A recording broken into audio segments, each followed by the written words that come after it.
Salut, c'est Trado, content de vous retrouver pour la mise à jour de l'analyse technique du CFD à risque limité sur le France 40, l'Allemagne 30, le Japon 225 et l'US 30. On commence par les précautions d'usage, comme d'habitude. Ce qui suit ne correspond pas à l'opinion de CMC Market. C'est l'analyse technique fournie par Tradosaur Trading. Il ne s'agit pas d'un conseil en investissement. Ce qui suit est donné à titre purement informatif et pédagogique, mais ne saurait constituer une incitation à acheter ou à vendre quoi que ce soit. On commence par l'indice phare parisien, France 40 en CFD, en données mensuelles. On peut voir que le consensus des clients CMC est globalement à l'équilibre avec 53% de positions vendeuses contre 47% de positions acheteuses. Sur ce graphe en données longues où chaque bougie correspond à un mois de cotation, on voit que la tendance est haussière puisque nous sommes au-dessus d'un nuage ascendant. Nous sommes également au-dessus de la moyenne mobile à 20 mois qui croît. À présent, il faut comprendre qu'au-delà de la tendance purement haussière, on est face à une résistance importante. La zone des 5500 s'est révélée pour l'instant intraitable. Donc acheter à présent constitue forcément un risque puisqu'on est sur une zone de blocage. Il faut savoir que ceux qui s'intéressent à des investissements de long terme trouveront un support important aux alentours de 4300. Quant à ceux qui veulent initier des positions vendeuses de long terme, ils doivent savoir qu'ils ne seront pas seuls sans doute à initier des positions vendeuses sur la zone actuelle. On descend d'une unité de temps, on regarde les données hebdomadaires, une bougie égale à une semaine de cotation. La tendance est déjà neutre en données hebdomadaires, vous le voyez au fait que le nuage est à plat comme ça. Le verdict est un petit peu moins sévère au regard de la moyenne mobile à 20 semaines qui est légèrement croissante, mais là aussi on retrouve le problème essentiel qui est graphique, à savoir cette zone ici des 5500 déjà mentionnée et dans laquelle on est actuellement et sur laquelle on bloque.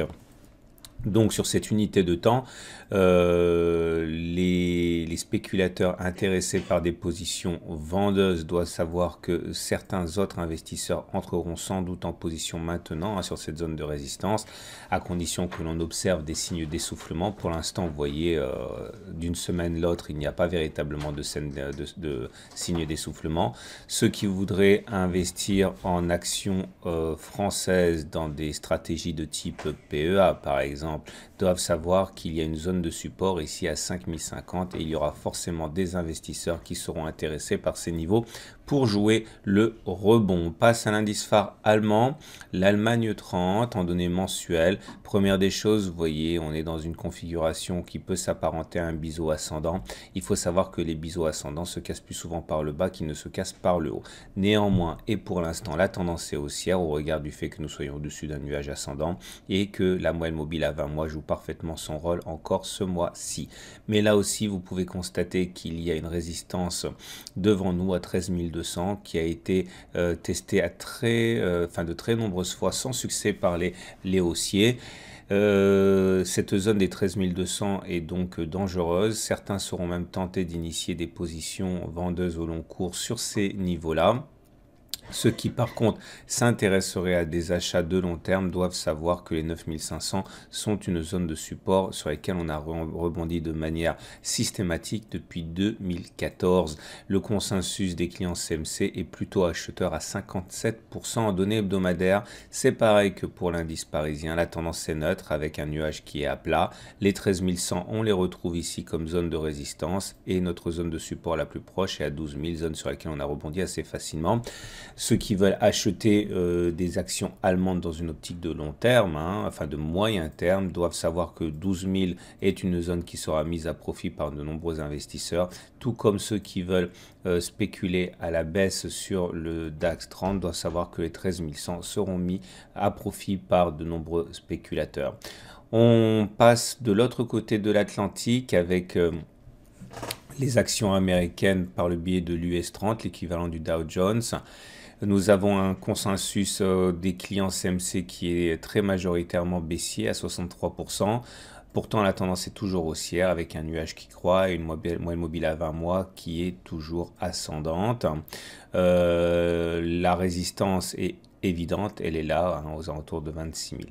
À plus court terme, en données hebdomadaires, on voit qu'on a une résistance à 25 300, zone qui pour l'instant n'a pas été franchie depuis 2018 quasiment, hein. Nous avons une tendance qui se neutralise avec un nuage qui s'aplatit, une moyenne mobile à 20 semaines également qui est plate. Ceux qui veulent acheter le Dow Jones pour du moyen terme doivent savoir que des intérêts acheteurs devraient se manifester sur les 23 600. On va terminer avec les actions japonaises. Consensus des clients CMC très largement acheteur à 68%.